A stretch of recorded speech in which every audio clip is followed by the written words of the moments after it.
Hey, everybody, welcome back to another episode of I've Got Questions. My name is William Hurst. This is a pre-modern podcast, and we have just had the Misty Mountain Fall Cup that was this past weekend, and we're going to start talking to all the faces to the top eight to get the experiences because it was a blast of a time. And with us today is Michael Phillips, who placed second in the Fall Cup running Green, White, Enchantress. Michael, how you doing today? Pretty good. Thanks for having me, Will. Oh, man, it's a pleasure. Now, Michael, we have seen you at a number of Misty events, so you're a familiar face to a lot of us. First time I believe you've cracked the top eight at Misty, but I also think you top 16 LobsterCon, right? That's right. Yeah, I got 16th place exactly. So it That's was awesome, man. That's yeah. awesome. So let's start from the beginning. We've had a couple conversations. Got to enjoy your company before this last time when you were out for the Midwest Championships, and you've mentioned that you're also kind of another grinder of Magic. You're not just pre-modern. You've done some like RCQing and things like that. So how did you find pre-modern? So after COVID, after things started opening back up after COVID, one of my buddies invited me to a local Legacy F&M at his local store. Mm-hmm. And after that event was over, he asked me if I wanted to play middle school. And I was like, Okay. what's middle school? I've never heard of this format. So we sit down with him and a couple buddies of his, and he hands me a survival madness deck. And I shuffle it up, and I'm playing up against a blue-white landstill player. And I'm like, hey, I remember playing with these cards, and Mm-hmm. I just had a blast. So after that was over, I just started going online. I wanted to find out more about the format, what kind of decks were involved, where I could find maybe some other players or some tournaments or whatever. Mm-hmm. And I didn't really come up with a whole lot. But while searching for that, I found pre-modern. And what Okay. I discovered about pre-modern was that it is a very, very similar format, but it was a different ban list, and it had the current rules versus middle school that had, old rules like Mm-hmm. damage on the stack or whatever. Yeah. And then I started to dig deeper, and I found the Facebook group, the Mm-hmm. online monthly tournaments. I started learning that people around the world were playing this. I was like, I could play somebody, across the ocean in a tournament. Mm-hmm. I was like, that was pretty cool. So, Awesome. um, yeah, so that's pretty much where I discovered pre-modern, was digging around for middle school stuff. Absolutely. Well, it's a pleasure to have you. And where I know you from is you are really kind of, at least in my mind, associated with the Minnesota, the Aaron Dix kind of crew. Yourself and one of your compatriots, I'm blanking on his first name, also top aided this event. He was playing Red Panza. Sean. Can you remind me? Sean. Sean also did. Shout out to Sean as well. Aaron couldn't make this one, but that's where I kind of know you guys from and have seen you guys from. How did you kind of hook up with that group? Because I know when we have talked, you said you kind of, your job takes you to a lot of interesting places and you kind of get to do some cool things. How did you end up kind of rolling with that Minnesota crew a little bit? Yeah, so my job had placed me in Fargo, North Dakota, and I was just on Facebook in the pre-modern group, and Aaron Dix had posted an invite to people to play pre-modern at his local store. And when I Mm-hmm. Googled the store, I was like, oh, it's only a couple hours away. It'd be an easy drive. I get to play pre-modern in person with, on paper, which is really nice, and in front of people instead of, in front of a webcam. And so I went down there, and I didn't really know anybody or anything like that. And that group of guys was the most welcoming people I'd ever met in a Magic community. And we even, after the event was over, we went to a local bar down the street, and where we did a lot of talking about Magic and Mm-hmm. drinking beer or whatnot. But Mark Lundy and Aaron Dixon, a few of the other guys from that store, we were just talking about LobsterCon coming up, and we're talking about my deck and things like that. And somebody suggested, well, why don't we take your deck and spread it out? Because I had mentioned something about sideboarding with the deck was really really tough, Hmm. and we sat there for probably a good hour at least, and we talked about sideboard mapping, and we had this big lengthy discussion about what cards were, what matchups we're looking at, Hmm. what and what cards were um, overwhelm or underwhelming in any particular matchup. And they started talking about sideboard mapping, which is not something I really had previously done with decks.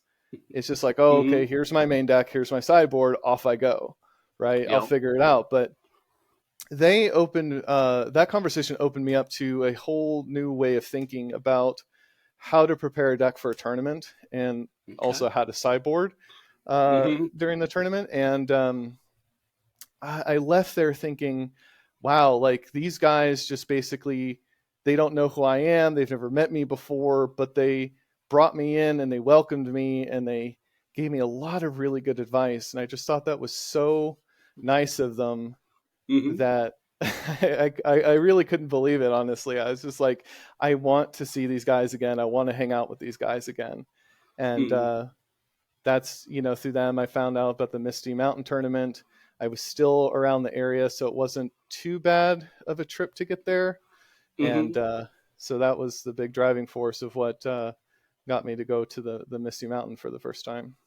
That's awesome. Well, it was always a pleasure to have you. So let's kind of jump into our deck.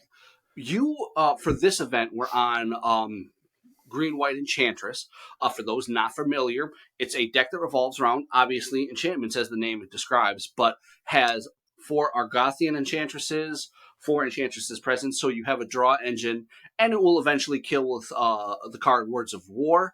To get there, Opalescence, locking people out with Seal of Cleansing, or not Seal of Cleansings, Sterling Groves, going to get Solitary Confinements, going to get Worship, etc. So, how long have you been on Enchantress? Because it is a strategy we see from time to time, but it's not the biggest thing we've seen as of late. And so, what made you jump onto this deck? How long have you been onto it? And your general impressions of the deck itself. Well, I started when I first got into Enchantress, it was a legacy deck. Mm-hmm. I had seen it on coverage, and I thought, well, that deck is really cool. So I put it together, and that was back. I don't know what year it was, but that was when the Rest in Peace Helm of Obedience combo was like the main, finisher in the deck. Mm-hmm. And after a lot had changed in Legacy, um, the deck didn't really function anymore. It wasn't good enough. There's too much disruption. So all those cards basically went into a box. And Mm-hmm. when I discovered Premodern, I started looking through different decks and everything, and I came across Enchantress. I was like, I have most of the stuff sitting in a box. I get to play with these cards That's again. awesome. That's So awesome. yeah, so I started with the deck when I first got into Premodern. Um, I initially built 5 different decks, and that was one of them. And so I started playing the deck a few times in the webcam monthlies. Um, Mm-hmm. I didn't do too well with it initially, and what I started to figure out with the deck was I have a lot of ways to. I don't have a lot of ways to not die, right? I just Sure. have ramp, ramp, ramp, ramp. Here's a couple of win conditions, and it just didn't feel good enough. Mm-hmm. So I started paying really, really close attention to results that were getting posted on TC decks. I started to see some of the same names that pop up over and over again, Mm-hmm.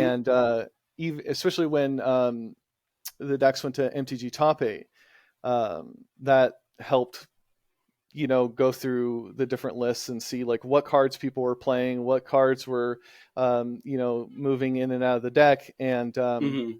through that I discovered the Parallax Wave combo, because I never played Opal Essence before. I was always on Mm-hmm. Sacred Mesa and Words of War. But when I started preparing for LobsterCon, I thought, oh man, that'd be so much fun to play Enchantress.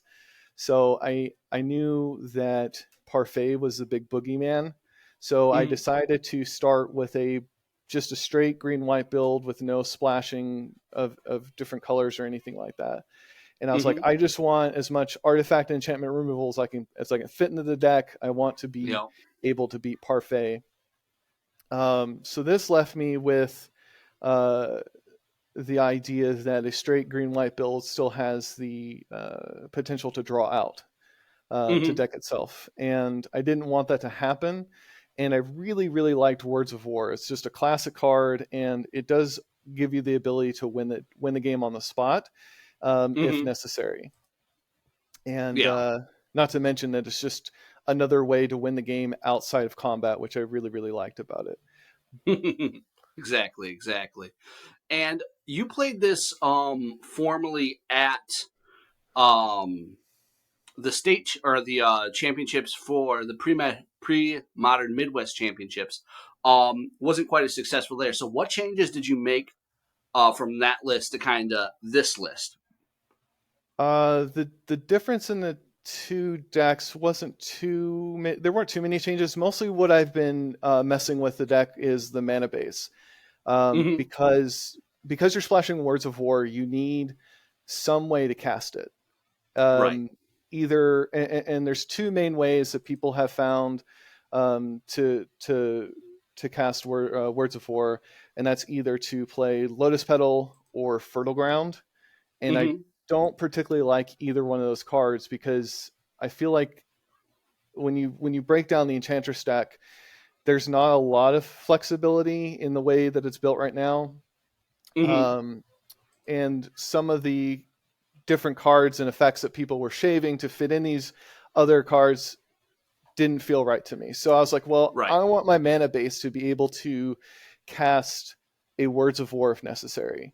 Hmm. So I started playing around with the idea of having a mountain in the deck, and I played that a few times, and I didn't like the mountain so much because you've already got Sarah Sanctum. So you might Right. have a completely functional hand with um, Mountain and Sarah Sanctum, and it's like, well, I got to throw this back because Hmm. these cards don't cast anything. Yeah. So this time around, going into the last Misty Mountain, I cut the mountain and I decided to add Wooded Foothills just as Hmm. I wanted to keep my mana count high, but Right. I also wanted to be able to, make sure I had that turn one forest for, Hmm. wild growth or an exploration or something. Absolutely. And I thought I might miss it. I thought there might be a time or two where I was just like, oh, I really, really wish that I had this mountain, but that never happened. Um, Hmm. and so, in order to cast the Words of War, I forgot to mention this is I've added City of Brass as Hmm. basically my brush land, right? My Hmm. pain land of choice is City of Brass because doing that also gives me the opportunity to play Engineer Plague out of my board. And Right. since playing LobsterCon, like going into LobsterCon, I was like, I really, really want Engineer Plague because I'm expecting elves and goblins, and that's just a Hmm. really good card against them. And since coming away from LobsterCon, I haven't wanted to go away from Engineer Plague yet. So Mm. the City of Brasses not only help you cast the Words of War, but it also allows you to cast the Engineer Plague out of your sideboard, and it doesn't force you to play things like Lotus Petal or Fertile Ground, which Hmm. are basically do nothing cards. Because I feel like Sure. most every card in the deck needs to have a purpose, whether Hmm. it's I don't die, whether it's stopping a card that your opponent might have that interacts with you, or whether it's just finding your combo pieces and putting them together. Gotcha. So you're definitely looking to less filler and more action. You wanted something distinctly to be being done by the cards instead of cards you draw late that just don't function as well. That makes a lot of sense to me. So kind of going through the day, we're going to kind of go through your matches, and we have MTG Melee up, which or Melee or whatever they call it, which is nice because it lets me have all the information in front of me. So it looks like round one you played against Landstill. How was that matchup for you in Enchantress? Looks like you went 2-1. that matchup has felt favorable a lot of the times, especially game ones. They have a lot of cards that just don't do that much against you, and Landstill is not a deck that typically wins quickly. So Mm-hmm. if you can get through some of their early counter magic, um, then the game is going to go long, which is a huge point in your favor. Um, Mm-hmm. and but after sideboarding, it gets a lot tougher because they bring in annuls, they have extra disenchants, and more cards that stop you from ever getting the combo together. Mm-hmm. My record against it's been pretty positive, but it's definitely. I mean, he stole a game from me with I think it was just with Medley Mages and Mr. Factory beatdowns. Mm. So that's another card that has made the matchup a little bit tougher. Is now that Landstill is pretty much always playing Melee Mage out of their sideboard, where before it seemed like it was hit or miss. Um, Mm-hmm. so early Melee Mages on your Enchantress pieces can just be game over, especially if they have two of them, and it's just clocking you for Yep. 4 turn while you're just trying to figure out, how do I get out of this? Hey, you don't Um, gotta tell me twice about that feeling. I get it. I get and it. my opponent played really really well. He had just like the stone cold stoic expression on his face the entire. I could not get a read on this guy at all. I could not tell if his hand was strong or not. So but I've noticed a lot of blue decks popping up in popularity. So I was really, really happy to have the City of Solitude in the main deck because that gives me a Exactly. huge advantage in game one. Agreed. Agreed. City Solitude, a great card. So we picked up the win there. We moved into round two. You got the pleasure of playing Caleb Durward in round two. Caleb was on kind of an Abzan, so a green, white, black control deck featuring like Exalted Angels, Decrees of Justice. Looks like you were able to pick up that win going 2-1. How did that matchup feel, especially with a deck that has Pernicious Deed? Obviously, Replenish has to be playing an exceedingly greater role in that matchup, right? Absolutely. So Pernicious Deed is one of the main banes of Enchantress's existence because the entire just wiping your entire board and resetting you back to nothing is just Mm-hmm. really really hard to recover from. Uh, Yep. and not to mention they have four of them. So Yeah. the thing that I found really interesting about Caleb's deck was he was playing rampant growth, so he's able to get a lot more lands out faster, which means he could Okay. pernicious deed for a lot more if need be. Got And ya. so replenish is the most important card in that matchup, just because once they've wiped your board, you need to be able to put it all back into play. Um, I remember in one of the sideboarded games, I put an Aura Silence out, uh, and it just taxed his mana enough before I was able to get Karmic Justice on the board, which Mm-hmm. is probably the single most important enchantment against any Pernicious D deck because it essentially dares your opponent to either, if you wipe my board, you're going to lose every permanent you have. Right. Um, So it's basically your answer to Pernicious Deed is the Mm-hmm. Replenish and the Karmic Justice. And I tutored up a Karmic Justice and put it in play. And while I was doing so, Caleb he pulled out his phone and he was already reporting the match. He's just like It's he's like, like I oh didn't. no. He said I didn't want to stop you, but you looked like you were having fun. But I've already reported the match. I was like, okay, thanks for Yeah, that. yeah.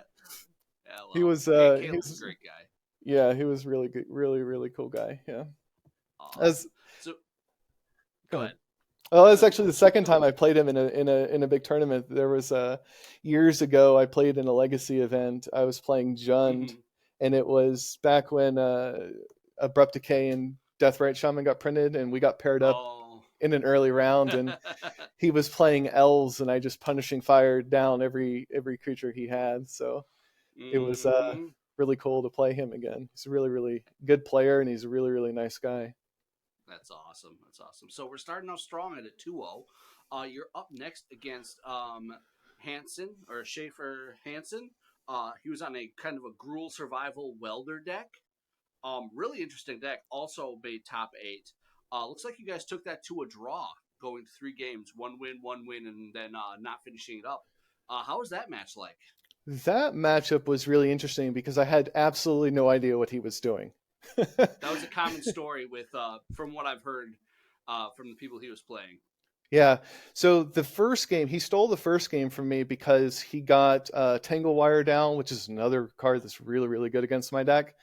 Mm-hmm. And he ended up putting together this loop of Goblin Welder and Tangle Wires, and Mm-hmm. he basically locked me out from ever playing the game. So going into game Yep. two, I'm trying to figure out, okay, he's got survival, he's got the goblins, he has the Tangle Wire. So it was a really, really tough matchup to sideboard for, because Mm-hmm. I needed to be able to deal with his creatures, but I also needed to deal with his graveyard. I needed to deal with the fact that he's a survival deck and that he could Mm-hmm. Tangle Wire me out of the game. So I felt like sideboarding for that kind of matchup was a really, really tough challenge. Mm-hmm. We did go to time. Um, I don't remember what the board state looked like at the end on the final turn, but I think I was really close to turning the corner, or I had just turned the corner to a Yep. I point where was. if the game continued, I believe I would have won that match. Yeah, no, I was hovering over your shoulder. I remember that one, as it was one of the last rounds. I believe you guys went to turn it at one point during turns. You laid a karmic justice, and I think he blew it up, or he did something to blow a lot of stuff up. I I believe believe so. I believe that's what happened. So it did look like to my memory that if that were to continue, um, that would have been the case. Karmic Justice doesn't look like a card that Schaefer was really liking to see. So we went 2-0-1, so we're still looking good. We're still looking great. Moving to the next round, you played against Nathan Marhefke. He is a previous winner at Misty Mountain, couple top eights under his belt as well. He was playing Blue White Dreadnought. Looks like you were able to get this 2-0. So you were able to fight through the meddling mages. How did that matchup go? It went very well, much better than I expected it to be, because I traditionally have not done very well against any version of Stifle Not. Mm-hmm. It can be really, really tough to interact with all their counter magic. Um, Mm-hmm. uh, so I was not really happy to see that matchup. Mm-hmm. Not to mention, it was a camera match, so I was just like, oh, okay, here we go. I finally got a camera match. This is going to be so cool. But now I'm up against Blue White Stifle Knot. I'm probably going to lose this game. And but I found my City of Solitude really early, and I Oh. was able to push that through on the turn after he had tapped really low, and I was I can't remember if he countered it or no, no, no. What he did was I put the City of Solitude into play, and then he had 1 mana left open. He cycles out his Dreadnought with Vision Charm, uh, Mm-hmm. and I had enough mana to also play the Seal of Cleansing. So Okay. there, I felt really, really good. I was like, okay, he's gonna phase his creature back in. I'm gonna take 12, and then I'll kill his Dreadnought, and then we'll figure out what happens from there. I've got a City of Mm-hmm. Solitude in play, which means now I've basically turned off the whole counter magic portion of his deck, which is really, Mm-hmm. really, really good for me. Um, Exactly. I did not expect to win that matchup, but it did go very, very well. So I was Absolutely. really happy with that one. I felt like I That's dodged awesome. a big bullet there. Awesome. So we're 3-0-1. We're looking pretty. Up next, round five, you're against Ray Smith. Ray was on the Rock. You guys took this to 3 games, and this time the Pernicious Deed and Company looks like they had your number. Do you have any recollections about that matchup? Yeah, so one game was he natural ordered for Verdant Force. So I was like, okay, cool. He's on the natural order version. I hadn't actually played against that version before. So it's really, Mm-hmm. really cool to see that in action. Um, then one of the sideboarded games, he makes a stone cold read on my hand. He shows a blind Cabal therapy, and he names Enchantress's Presence, which was my only Enchantress effect that I had in my hand. Oh. Uh, so it was a perfect blind call. Then Mm-hmm. he natural ordered, um, and he ended up getting Multani. Oh boy. And my hand was low at that point. He only had a couple of cards in hand. I was like, okay, I think I can find a way out of this. Um, but every turn, the Multani grew bigger and bigger and bigger, and Yep. I ended up drawing land, land, land, land. So where I Mm-hmm. really, really needed to find some way to protect my life total, or find like a solitary confinement or worship or Mm-hmm. something that would, help me not lose. Basically, he ended up with just growing the Multani, and I couldn't kill. I had Source of Plowshares in my hand. I couldn't touch it. It was just the perfect card to Mm-hmm. get against me. Awesome. Well, So he played that really, really well. I was Ray, really impressed. Ray's a great guy. Also top eight at the event, so that's awesome to see. So we go into round number 6. You are 3-1-1, and well, we got paired together. I was paired as the only four, or as the only, what was it? The only 4-1 who could not draw in. So we were paired against each other. I was on stasis, and well, you were pretty nervous about the matchup. You did not think it was going to go well. What were your thoughts about the matchup as we played? It's on camera. Uh, tell them about it. So going into the matchup, you're right. I was not excited to play. I mean, I was excited to play you, but Mm-hmm. knowing that you were on stasis was, I knew it was gonna be in for a tough time. The thing about stasis is, if you can catch me on a turn where I've maybe played a bunch of enchantments or something, or I've tapped really low, it's really, really hard for me to recover from, because um, you essentially will never give me another untap phase. Mm-hmm. And after that, the game is going to draw out for a whole bunch of turns, which Mm-hmm. means basically you're just going to have counterspell after counterspell after counterspell in your hand. Mm-hmm. So on the turn where I finally find something like a Seal of Cleansing, or some way to try and get out from underneath the stasis, it becomes really, really difficult to punch something through your counter magic. Mm-hmm. So luckily, I was able to get, again, City of Solitude was kind of an Mm-hmm. MVP card of this tournament. I was able to get the City of Solitude down. I was able to get some artifact and enchantment removal onto the Mm-hmm. board, and I knew pretty much from there that I would be okay, as long as the city was still able to stay in play. Because Mm-hmm. if you did play a stasis, then I would have a way out, basically. Absolutely. So And you played it very well. You had all the pieces you needed. Almost right off the bat. I probably could have kept better hands, but you did it. So you move on to the top eight, which is awesome.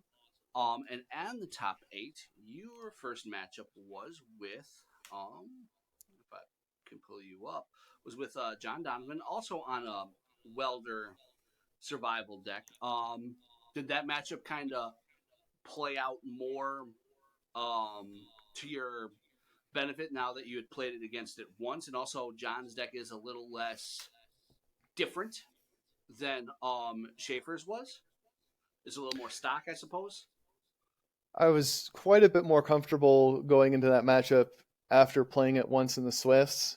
Mm-hmm. I didn't know exactly how his deck would be different, um, but I knew that the main engine cards were still going to be the same. Um, the the the only significant thing I really remember is I ended up finding a ground seal in one of our sideboarded games, Mm-hmm. and that card just completely shuts down his Goblin Welder. Mm-hmm. And by doing that, it made it very, very difficult for him to do much of anything. He Mm-hmm. had a survival in play, but I think I already had some protection with Sterling Grove. Mm-hmm. um, if I remember correctly. And um, once his welders were shut down, he never saw his mana taxing cards. Like, he never saw Tangle Wire Mm. or anything like that. So the fact that his draws didn't really prevent me from getting my enchantresses into play and starting to draw a bunch of Mm-hmm. cards, it was really in my favor at that point, just because the cards that he needed to see, I don't think he ever saw. Gotcha. That makes sense. So we're pushing on. We're pushing into the semis in which you are up against Peter McGrain. He is on Madness, Survival Madness. This one, from what I watched of it and from what I saw, kind of looking back and covered, was a hell of a matchup. Take us through this matchup. So game one, before we sat down, they didn't give us deck lists or anything, but they did, inform us that your opponent's on this deck and so forth. So I knew that he was on Survival Madness, and I looked at my opening hand in game one, and I was like, okay, well, I think this will be okay. I can interact with an early survival. It has no enchantress pieces in it or anything like that, but Mm-hmm. I think I could maybe make this work. He ends up going like creature, creature, creature. He dazes my enchantress's presence, and then he dazed something else. I forget what it was now off the top of my head, but I mean, he basically went creature, daze, creature, and my hand was not really equipped to deal with that. He never even played a survival, and I was just like, Mm-hmm. okay, going into game two, I kept a much more um, consistent hand of I Mm-hmm. had enchantresses in it and things like that. So I was like, okay, Okay. well, um, it's I've never played against a Survival Madness version before, Mm-hmm. but I have my own um, Madness deck at home, and there have been times when I've just sat at the kitchen table and I've played Madness versus Enchantress, and I felt like the matchup was pretty well in my favor Mm-hmm. because they don't have a lot of removal and a lot of Mm-hmm. ways to interact in ways that are devastating. My Mm-hmm. deck has a lot of redundancy, and if I can get some card advantage going, it's hard for them to keep up. And then Right. I've got a lot of ways to deal with creatures, especially after sideboard. I mean, I'm bringing in Source of Plowshares, I've got Yeah. Parallax Wave and things like that. Mm-hmm. On top of Worship and Solitary Confinement. So I figure as long as I can make sure I just don't die to the creatures, I should be okay. Mm-hmm. Um, there was a big blunder on my part during I think the second game, Mm-hmm. where I tried to get too cute with Words of War. So I had a Words of Mm-hmm. War in play, and so during my upkeep, I had 3 elephant grasses that were all about to go to the graveyard. So I'm like, okay, I'll float a bunch of mana before my elephant grasses die with Sarah Sanctum. I'll put a whole bunch of activations into Words of War, and then I'm counting up. You see my hands on camera. I'm like counting up how many points of damage I have to do, how many enchantments I have to play in order to kill him. And then I looked Mm-hmm. at my hand after that, and I realized I only had one enchantment in my hand. so so I had all these activations. I wasn't allowed to draw any extra cards or anything like that, but I realized I had floated 15 activations into the Words of War. So Ah. I had to I had to really try and figure out like what am I going to do to recover from this, because I was just like, well, that was stupid. Mm-hmm. But luckily, Words of War will kill their creatures, so I was able to take down his whole team with the Words of War activations and a Source of Plowshares in my hand. Okay. Um, and that's when he pulled out what is the card called? It's not Tranquil Domain. It's Oh, is it Reverent Silence? Reverent Silence, which is not a card Yep. I was expecting him to play at all. I had Mm-hmm. no idea that card was coming, but luckily I had the replenish to go with it, and I think that was one of my favorite moments in the entire tournament. Was he reverent silenced? I untap, I play the replenish, and he's holding a pen in his hand. He just drops the pen on the table, in and I just thought that was so funny. Yeah. And then in game three, I got to a point where even if he had the reverent silence, I had two replenishes in my hand. So I was like, well, Mm-hmm. he can pretty much do whatever he wants. Um, and then once, if he does go for the reverent silence, I'll just play replenish. And Mm-hmm. that's when he extended his hand, was when I cast the replenish. Nice. Well, so we took down the semifinals in a great match. So we headed on to the finals against Ricky Thorson. He was on a green white Terrageddon, well, not even Terrageddon, but like Terra Prison deck with oaths.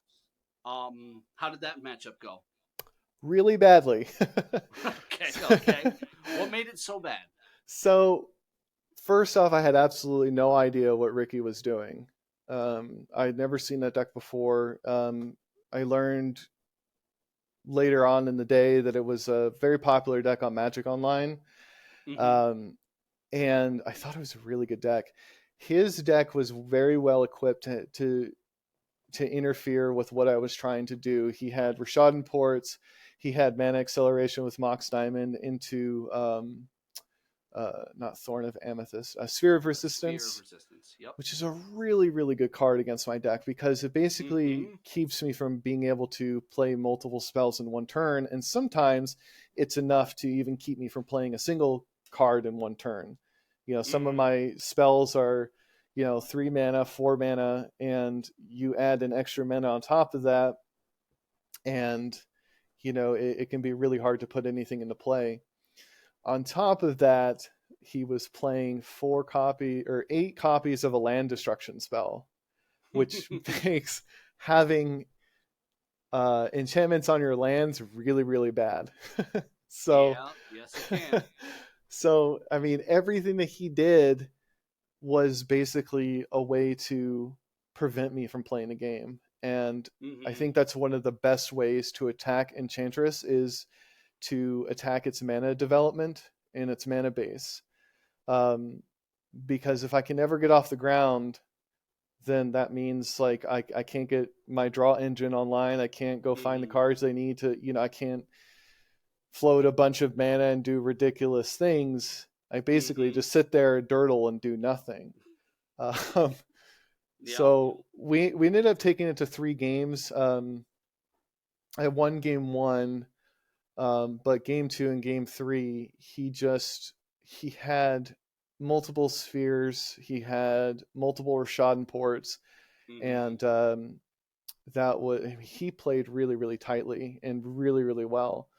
Um, if I could go back and do it again, I think what I would have done is board out my wild growth, which is not something I typically think of or really, really try to do a lot. But Uh-huh. getting a land with a wild growth on it blown up by what was it, Winter's Grasp, I think, was just really, really devastating. And Yep. after the match was over, I congratulated him and everything. And he was like, "Did you bring in City of Solitude against me?" And I was like, "No, I didn't see any islands from you." So he's like, that would turn off my Rashadan ports, right? Like it would stop me from being able to Rashadan port you in your upkeep. I was like, "Oh my god, I didn't even think of that." Yep. So, so Yep. that's City Sounds is a great card. so that's one of the things I absolutely love about this deck is like, I've played it a lot and I've been playing it for a while, but there's still many functions of some of these cards that are just, I'm still learning things about the deck. I'm still learning like you typically think of City of Solitude, for example, as a card that turns off their counter spells. Well, guess what? It Mm-hmm. also turns off their Rashadan ports. And I was like, well, yeah, that might have been a game changer. So It very well definitely could have been. But that's the great thing about pre-modern with a lot of these decks is you get to play it, you get to learn new things, new interactions, and from what I can tell, you're making great strides with Enchantress. I assume you're going to keep up with the deck. It seems like it's right up your alley. So if you were to change anything about the build of the deck going into another in-person tournament, are there any changes that come to the top of your head that you would think about making? yeah, so one of the things I've been trying to figure out is cards like Miri's Guile and Sylvan Library have Mm-hmm. felt, in a lot of situations, have felt very underwhelming. Sure. Um, I have them in there for in order to have some card filtering, because you know you Mm-hmm. don't always open a hand with, you know, turn 2 Enchantress, turn 3 Enchantress, or anything like that. Not to mention Mm-hmm. that, you know, your opponent could have multiple ways to destroy the first one, or, you know, Mm-hmm. make you sack a creature or whatever.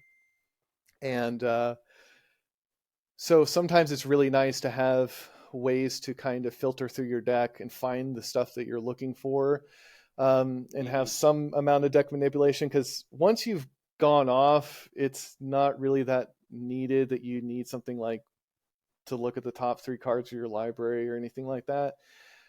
But Mm-hmm. in those early turns, it can be really, really important. But there's multiple ways you could go about doing it. You could play Mary's Guile or Sylvan Libraries.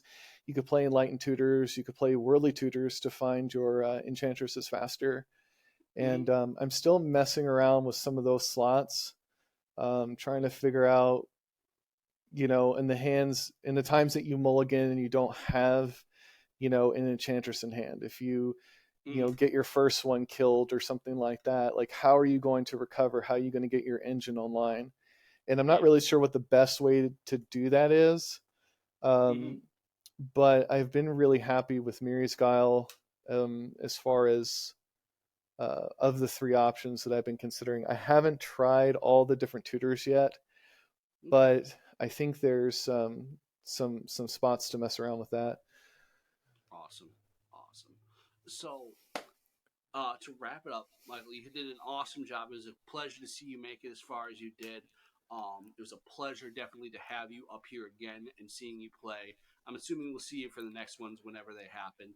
But before we let you go for the day, we always have 3 questions here. Kind of sent them to you before, so we're going to start with the first one. In your opinion, what is the most overrated card in pre-modern? This is a tough one, but I think I have to go with Tormod's Crypt. I'm Okay. never happy to have that card in my sideboard. I always feel like if I don't put this in my sideboard, then I'm going to run into something where I wish I had it. Now, Mm-hmm. granted, in certain matchups, is a card that you're absolutely happy to have, but so Mm-hmm. many times that I've put Tormod's Crypt in a sideboard, I'm just like, I don't need this card. I don't want this card. I, you know, feel like I wasted 2 sideboard slots. I think Yeah. it's still important to have graveyard interaction, Mm-hmm. um, but I think that the way that decks are operating these days, that Phyrexian Furnace is just strictly better. A Gotcha. lot of the time, there's not many games where I've brought in a Tormod's Crypt and wiped out their graveyard and been like, oh look, the game's over because I got rid of your graveyard or anything. But it's a really good Right. card against me. So, you know, deck playing Replenish. There have been times Yeah. when I've been pernicious deeded, wiped my whole board, um, and then the activated Tormod's Crypt right afterwards, and just I lost my you know my ability to replenish. So it Yeah. is. I think it's still a card that you want to consider. I'm not saying it's, you know, terrible or anything, but it's just I'm never happy to play it. So Gotcha. Gotcha. So, what is the most underrated card in pre-modern, in your opinion? I think that a card called Latinum's Legacy has a lot of potential in this format. I like Um, that. so I've been playing. I also play a lot of Blue White Land still, and Mm-hmm. um, one of the cards in that deck I've never really been happy with is Factor Fiction. Um, Mm-hmm. so I thought, well, we don't get Brainstorm in this format, um, but is there anything that's like it? So I came across Latinum's Legacy, Mm-hmm. and I started messing around with it, and what I found was that it was a it felt like a really good card in land still, Mm-hmm. because you'll open these hands, you'll have like plains, factory, I'm sorry, like island, factory, dust bowl or something like that, and you're like, well, I've got Mm-hmm. counterspell in my hand, or I need to find white mana for Swords of Plowshares or whatever, but I have a Mm-hmm. Decree of Justice in my opening hand. Like, I'm never casting this card anytime soon, right? So Yeah. being able to go at the end of your opponent's turn, tap 2 mana, shuffle in a card that you don't plan on casting till the late game, and then getting 3 draws on your next turn to find another colored mana source or something like that felt really, really good. I Okay. don't think it like breaks the deck open or anything like that, but I think that there's a lot of potential in that card. I don't know if Landstill is necessarily the best shell for it, or if it's Mm-hmm. even that it's better than some of the other options that are available in the format. But I was really, really impressed with the card, and I'd like to see more come of it, because I think Okay. that a, so to speak, a reverse brainstorm Mm-hmm. is potentially really good in just smoothing a lot of your early draws. Like it. I like it. All right. So, what is a card that you think needs to be broken in pre-modern? So I have a story on this one. Sure. Back in extended days, someone named Jonathan, I don't want to mess his name up. I think it's Medina, Jonathan Medina. Mm. We get paired up against each other. We're both playing a blue-white control deck based around Mm-hmm. Thopter Foundry and Sword of the Meek. Yep. But his deck was slightly different than mine, where his had an alternative win condition with Polymorph and Iona Shield of Emeria. And so he could make a token creature with his Thopter Foundry, but he also played 2 copies of Mutavault in his mana base, where he could polymorph a land or a token into a big creature and just end the game quickly. And Mm-hmm. that has stuck with me all of these years. I always thought it was just like the coolest thing. And it only took up like 3 slots in his deck. So it didn't, it wasn't like his whole deck was built around this polymorph card. And Mm-hmm. so one of the other decks I play a lot is Blue White Landstill. And it's like, I have a lot of trouble winning with Blue Light Landstill. Either because you don't make enough 1/1s, the game goes too long, or your opponent's able to put stuff in play that's just like, there's no way I'm going to get there with a 2/2 factory. Mm-hmm. So I really like the idea of somebody figuring out what to do with the card polymorph. So like when your factories aren't good enough or your fairy conclave isn't good enough anymore, that you could Mm-hmm. just sack one of them off with polymorph and then go find a big dumb creature like, I don't know, Chroma or Iridescent Angel or Phantom Neshoba, or I think there's a lot of options.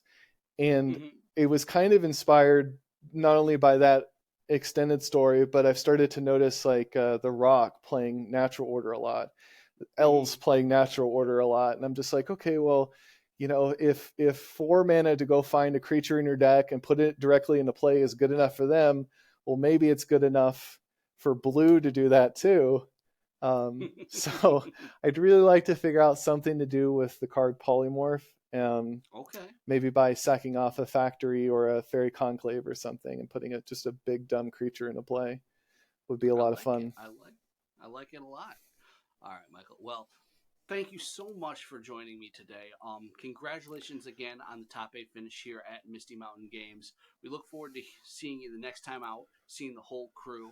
Before you go, any other last thoughts you'd like to leave the audience with? I just want to say thanks for having me. I really, really appreciate it. I had a lot of fun here with you today, and I have a lot of fun going to the Misty Mountain tournaments, and I love what BK and Michael Hoyp are doing with the coverage, and Mm-hmm. with the organizing of events. And I think it's really, really cool to go out and play for charity. I think that's Yeah, something you guys have put together, which I thought I really, really respect that.